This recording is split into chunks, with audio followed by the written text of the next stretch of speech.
Assalamualaikum warahmatullahi wabarakatuh. Perkenalkan, nama saya Rayhan Dika Ilahi dengan NIM 211061201108. Manajemen 2 BP21, Fakultas Ekonomi Universitas Sumatera Barat. Kepada yang terhormat Bapak Muhammad Hendra SE MM selaku dosen pembimbing mata kuliah Aspek Hukum dalam Bisnis. Saya akan menjelaskan materi dari bab 1 sampai bab 14. Pada bab 1, pengertian hukum, tujuan dan sumber hukum, kondisi normal dan hukum ekonomi dalam kehidupan sehari-hari. Yang A, pengertian hukum. Hukum adalah undang-undang yang dibuat dan ditegakkan melalui lembaga sosial mata pemerintah untuk mengatur pelaku masyarakat. Yang B, tujuan dan subjek hukum. Tujuan hukum untuk melindungi kepentingan manusia dari bahaya yang mengancam dan menjunjung kebahagiaan yang besar untuk semua orang. Terbagi dua, yang A sumber hukum material, yang B sumber hukum formil. Yang C, kodifikasi hukum adalah pembukaan jenis-jenis hukum tertentu dalam kitab UU secara sistematis dan lengkap. Dibedakan dua macam. Yang pertama hukum tertulis, yang kedua hukum tidak tertulis. Norma hukum. Yang D, ada pedoman untuk perilaku atau tindakan dalam hidup. Yang E, hukum ekonomi adalah ketentuan yang menjelaskan tentang hubungan yang terjadi antara berbagai peristiwa ekonomi. Masuk bab 2, subjek dan objek hukum serta hak kebedaan yang bersifat sebagai pelunas hutang. Yang A, subjek hukum. Subjek hukum adalah suatu yang menurut hukum berhak untuk melakukan perubahan hukum atau segala sesuatu yang dapat mengandang hak kewajiban menurut hukum. Jenis-jenis. Yang A, subjek hukum manusia orang. Yang B, subjek hukum dalam hukum. Oke, yang B, objek hukum adalah segala sesuatu yang bermanfaat bagi subjek hukum dan dapat menjadi objek dalam suatu hubungan hukum. Jenis-jenisnya, yang A, benda bergerak. Yang B, benda tidak bergerak. Masuk yang C, macam-macam pelunasan hutang. Yang pertama, jaminan umum. Yang kedua, jaminan khusus. Masuk yang D, gadai. Hak yang diperoleh kreditur atau suatu barang bergerak yang diberikan kepada oleh debitur atau namanya untuk menjamin suatu hutang. Yang E, objek gadai semua benda bergerak pada dasarnya dapat digadaikan berupa berbagai hak untuk mendapatkan berbagai hutang, yakni berwujud surat-surat piutang. Masuk bab 3, hukum perdata yang berlaku di Indonesia. Yang A, hukum perdata adalah hukum pokok yang mengatur kepentingan perorangan. Yang B, hukum perdata yang berlaku di Indonesia. Yang pertama ada hukum perkawinan, yang kedua hukum waris, yang ketiga hukum kelurahan, yang keempat hukum perikatan, yang kelima hukum perorangan, yang keenam hukum kekayaan. Yang C, keadaan hukum di Indonesia. Seperti istilahnya rincian ke bawah, tumpul ke atas, dan menggambarkan kondisi hukum di Indonesia. Sistematik hukum perdata di Indonesia. Yang pertama hukum perorangan, kedua hukum kekelurahan, yang ketiga hukum harta kekayaan, Yang keempat, hukum waris. 5. Hukum perjanji baku.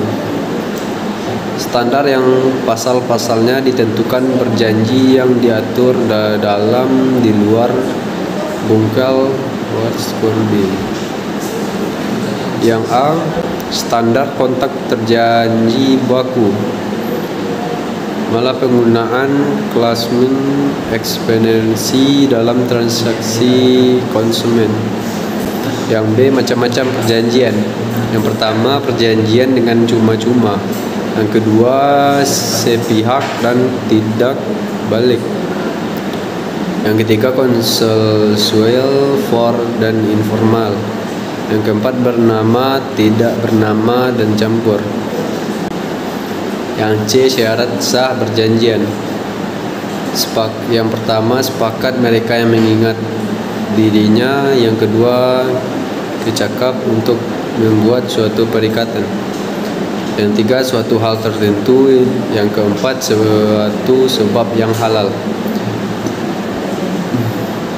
Yang D, syarat lainnya perjanjian berdasarkan pasal 13, 20 dan 1338 ayat 1 Perdata dikenal adanya asas konsensual.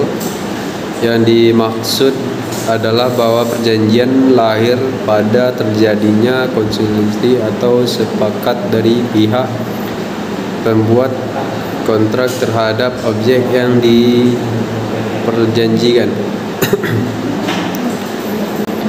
Pembatalan perjanjian. Yang pertama, adanya pelanggaran yang tidak terbaik dalam jangka waktu yang ditentukan. Yang kedua, pihak pertama melihat adanya kemungkinan pihak kedua mengalami kerugian. Yang ketiga, perintah pengadilan. Yang keempat, perlibatan hukum. Yang kelima, tidak memiliki wewenang dalam melaksanakan perjanjian. Yang F, pelaksanaan perjanjian adalah memenuhi hak dan kewajiban yang diperjanjikan oleh pihak-pihak supaya perjanjian itu mencapai tujuan. Masuk bab 6, hubungan hukum perdata dengan hubungan dagang. Yang A, pengertian. Yang 1, hukum dagang dalam aturan-aturan hukum yang mengatur hubungan yang satu dengan yang lain di bidang peninggalan.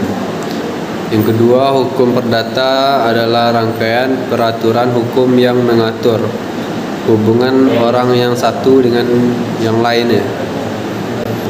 Masuk yang B, hubungan hukum dagang dengan hukum perdagang. Sebab hukum dagang bagian dari hukum perdata karena hukum dagang merupakan pelunasan dari hukum perdata. Masuk bab 7, bentuk-bentuk badan usaha perseorangan terbatas. Koperasi, yayasan, badan usaha milik negara. Yang A, bentuk-bentuk badan usaha. Yang pertama, perusahaan perseorangan. Yang kedua, badan usaha berdagang hukum. Yang ketiga, badan usaha badan berdagang hukum. Yang B, perseorangan terbatas adalah hukum yang didirikan berdasarkan perjanjian. Contohnya PT Pertamina, PT Kimia Farma, PT Teknologi. Yang C, koperasi adalah perkumpulan ekonomi yang beranggotakan orang-orang yang diberikan kebebasan keluar masuk sebagai anggota dan mengikuti aturan yang ada dengan bekerja yang sama secara kekurangan kepentingan anggotanya. Contoh, koperasi simpan pinjam, unit desa, koperasi pasalan resit kredit. D, yayasan tidak memiliki anggota dan didirikan dengan memperhatikan persyaratan formal yang telah ditentukan oleh undang-undang. Contoh, Yayasan Fatwa Alim dan Yayasan Muhammadiyah. Yang badan usaha milik negara adalah badan usaha yang sebagai atau seluruhnya memiliki asli negara dan sebagai modalnya memiliki pemerintah. Contohnya Bank BNI dan BRI Mandiri, Pertamina dan lain-lain. Bab 8. Wajib daftar perusahaan. Pengertian daftar perusahaan menurut pasal 100 nomor 3 tahun 1982, daftar perusahaan adalah catatan resmi yang diadakan menurut aturan dan berdasarkan ketentuan UU untuk melaksanakan serta memuat hal-hal yang wajib didaftarkan semua perusahaan serta disahkan oleh pejabat. Dasar hukum wajib daftar perusahaan yaitu UU Republik Indonesia nomor 3 tahun 1982 menyatakan bahwa wajib daftar perusahaan adalah punya wajib memberikan perlindungan kepada perusahaan secara jual terbuka. Yang C, jumlah dan sifat wajib daftar perusahaan. 1. Tujuan melindungi perusahaan yang jujur dan terbuka dari kemungkinan kerugian praktik usaha yang dijujurkan mengikuti perkembangan dunia usaha perusahaan yang didirikan. Yang 2, sifatnya terbuka untuk semua pihak. Yang D, kewajiban daftar perusahaan. Perusahaan yang wajib mendaftarkan adalah setiap perusahaan yang kedudukan di wilayah NKRI menurut ketentuan perdagangan yang berlaku, termasuk dalam kantor cabang, membantu anak perusahaan dan agen serta berkewakilan di perusahaan. Cara dan dapat serta waktu pendaftaran. 1. Cara dengan mengisi formulir pendaftaran yang ditetapkan oleh Menteri pada kantor tetap pendaftaran perusahaan. Yang kedua, tempatnya di kedudukan kantor perusahaan, setiap kantor cabang, kantor pembantu dan anak perusahaan. Ketiga, waktu dimulai 3 bulan setelah perusahaan menjalankan usahanya. Bab 9. Pengertian hak. Prinsip-prinsip hak kekayaan intelektual. Klasifikasi hak kekayaan intelektual. Dasar hukum hak kekayaan intelektual. Yang A, pengertian hak. Hak kekayaan intelektual adalah hak yang didapatkan dari hasil orang, pikiran manusia dan untuk menghasilkan suatu produk jasa yang berguna untuk masyarakat. Yang B, prinsip-prinsip hak kekayaan intelektual. Yang pertama, prinsip ekonomi. Yang kedua, prinsip keadilan. Yang ketiga, prinsip kebudayaan. Yang keempat, prinsip sosial. Yang C, klasifikasi hak kekayaan intelektual. Yang pertama, hak cipta adalah hak khusus bagi pencipta untuk mengumumkan ciptaannya atau memperbanyak ciptaannya. Yang kedua, hak kekayaan industri adalah hak yang mengatur segala memiliki perindustrian, terutama perlindungan hukum. Yang ketiga, hak paten adalah hak eksklusif yang diberikan oleh negara kepada negara atas hasil penemuan di bidang teknologi untuk selama waktu tertentu dalam melaksanakan sendiri penemuan tersebut dengan membuat persetujuan kepada pihak lain untuk melaksanakannya. Yang keempat, hak merek adalah yang berupa gambar, nama, kata, huruf-huruf, angka-angka, susunan, warna, atau kombinasi dari unsur-unsur itu yang memiliki daya beda dan digunakan dalam kegiatan berdagang barang atau jasa berbagi dua, merek dagang dan merek jasa. 3D. Dasar hukum hak kekayaan intelektual. Yang pertama, 00 nomor 19 2002 diganti dengan Undang-Undang nomor 28 2014 tentang hak cipta. Yang kedua, Undang-Undang nomor 4 2001 tentang hak paten. Yang ketiga, Undang-Undang nomor 15 2001 tentang hak merek. Yang keempat, Undang-Undang nomor 32 tahun 2000 tentang desain industri. Yang kelima, Undang-Undang nomor 32 tahun 2000 tentang desain rata letak sirkuit. Yang keenam, Undang-Undang nomor 30 2000 tahun 2000 tentang rahasia dagang. Masuk bab 10. Mahasiswa mampu memperjelas prosedur permohonan hak cipta, paten, merek, desain, industri, dan rahasia dagang. Yang A, hak cipta. Yang pertama, ciptaan yang dilindungi yaitu buku, program, ceramah, kuliah, pidato, lagu, drama, arsitektur, peta, seni, batik, foto, terjemahan, tafsiran. Yang kedua, lama pelindungan 50 tahun sejak pertama kali diumumkan. Yang ketiga, sanksi menurut pasal 72 Undang-Undang bagi yang melanggar dikenakan denda sekitar 1 tahun penjara dan denda paling sedikit sebesar 1 juta rupiah atau dipidana paling lama 7 tahun penjara dan denda paling banyak 5 miliar rupiah.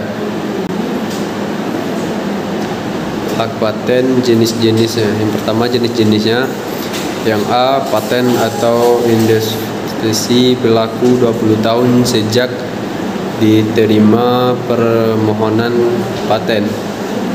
Yang B, paten sederhana atas investasi berlaku 10 tahun sejak diterima permohonan paten. Yang kedua, fungsi hak paten dalam bisnis. Yang A, pendapatan pelindungan hukum. Yang B, memberikan profit. Yang C, memegang lisensi tanggal.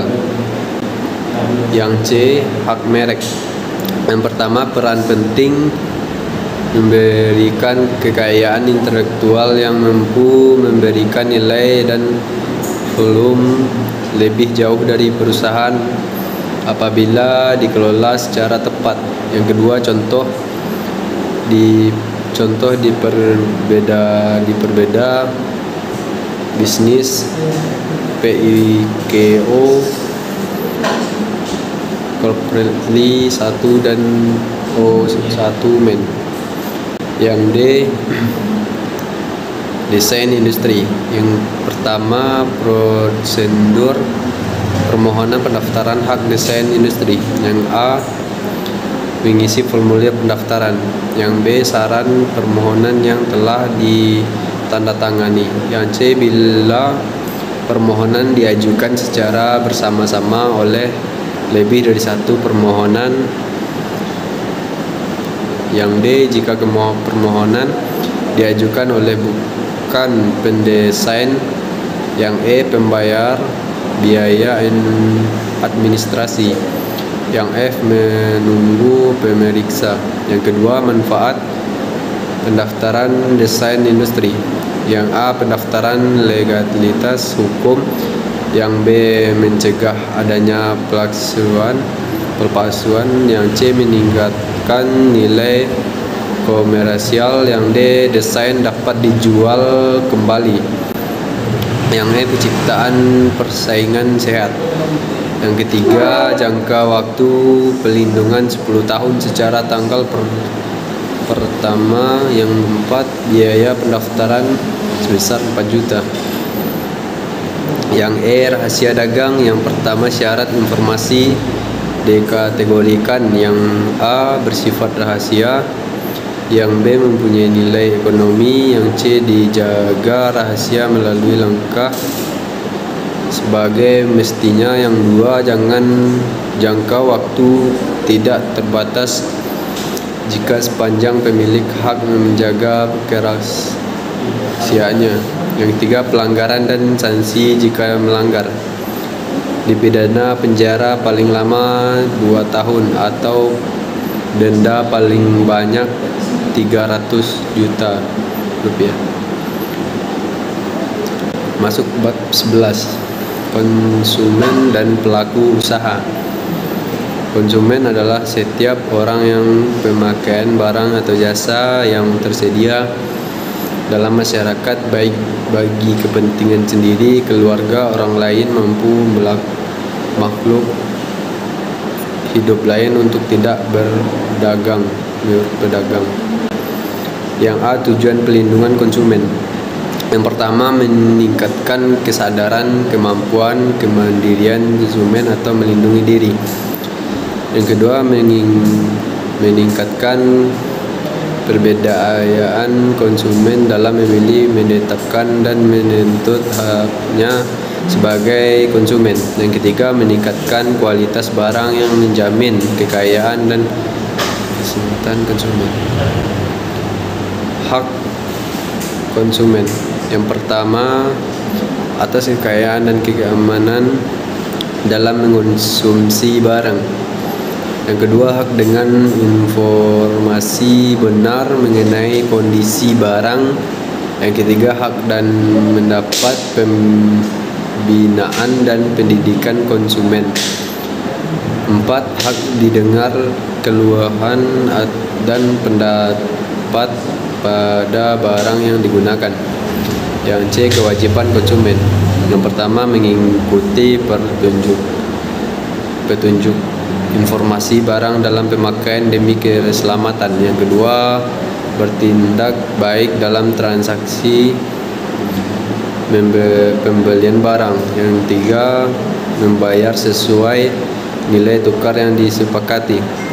Yang keempat, mengikuti upaya penyelesaian hukum sengketa perlindungan konsumen. Yang kedua, pelaku usaha. Dalam setiap orang, perseorangan atau badan usaha, baik bentuk dalam hukum maupun bukan berkedudukan, melakukan kegiatan dalam wilayah hukum Indonesia baik sendiri maupun bersama melalui perjanjian penyelenggaraan kegiatan usaha dalam berbagai bidang ekonomi. Yang A, hak pelaku usaha.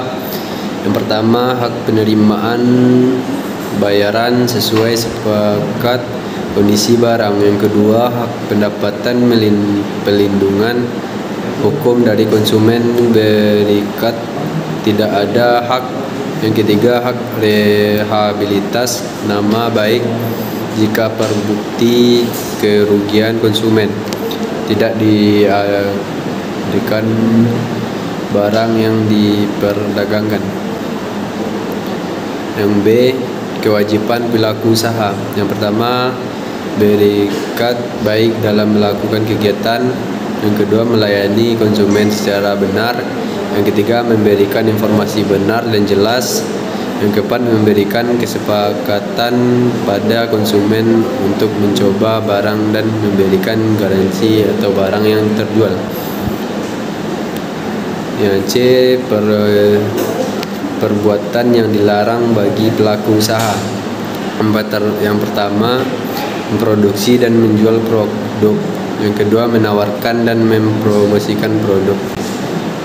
Yang D, tanggung jawab pelaku usaha mengganti rugi atas kerusakan dan kerugian konsumen. Yang E, sanksi. Pelaku usaha melanggar pelindungan konsumen dipidana 5 tahun penjara atau denda 2 miliar. Bab 12, anti monopoli dan persaingan usaha tidak sehat, serta kegiatan yang dilarang dan perjanjian yang dilarang. Yang A. Pengertian. Menurut Undang-Undang Nomor 5 Tahun 1999, monopoli adalah suatu bentuk penguasaan atas produk atau pemasaran barang dan penggunaan jasa oleh satu pelaku atau satu kelompok pelaku usaha. Dan persaingan usaha tidak sehat adalah persaingan antara pelaku usaha dalam menjalankan kegiatan produk, pemasaran barang jasa dengan tidak jujur. Yang B. Dan tujuan anti monopoli dan persaingan usaha tidak sehat. Yang pertama, azas. Berdasarkan demokrasi ekonomi dengan memperhatikan keseimbangan antara kepentingan pelaku usaha dan umum yang berperan penting dalam mewujudkan iklim usaha sehat di Indonesia. Yang kedua, tujuan. Yang A. Menjaga kepentingan umum. Yang B. Mewujudkan iklim usaha yang kondusif. Yang C. Mencegah politik monopoli dan mempersaing usaha tidak sehat. Yang C. Kegiatan yang dilarang dalam anti monopoli. Yang pertama, monopoli. Yang kedua, monopsoni. Yang ketiga, penguasaan pasar. Yang keempat, persengkokolan. Yang kelima, posisi dominan. Yang keenam, pejabat rangkal. Yang ketujuh, pemilikan saham. Yang kedelapan, penggabungan, pelemburan, dan pengambilan alihan. Yang D. Perjanjian yang dilarang dalam anti monopoli. Yang pertama, anisopoli. Yang kedua, menetapkan harga. Yang ketiga, pembagian wilayah. Yang keempat, pemboikatan. Yang kelima, kartel. Yang keenam, trust. Yang ketujuh, oligosoni. Yang kedelapan, integrasi vertikal. Yang kesembilan, perjanjian tertutup. Yang kesepuluh, perjanjian dengan pihak luar negeri. Bab 13, Undang-Undang Anti Monopoli dan Komisi Pengawas Persaingan Usaha KPPU. Pedoman produk kepatuhan terhadap hukum persaingan usaha adalah panduan bagi pelaku usaha yang akan mengikuti program kepatuhan persaingan usaha. Yang B. Manfaat dari program kepatuhan persaingan usaha. Yang pertama, menjaga nama baik. Yang kedua,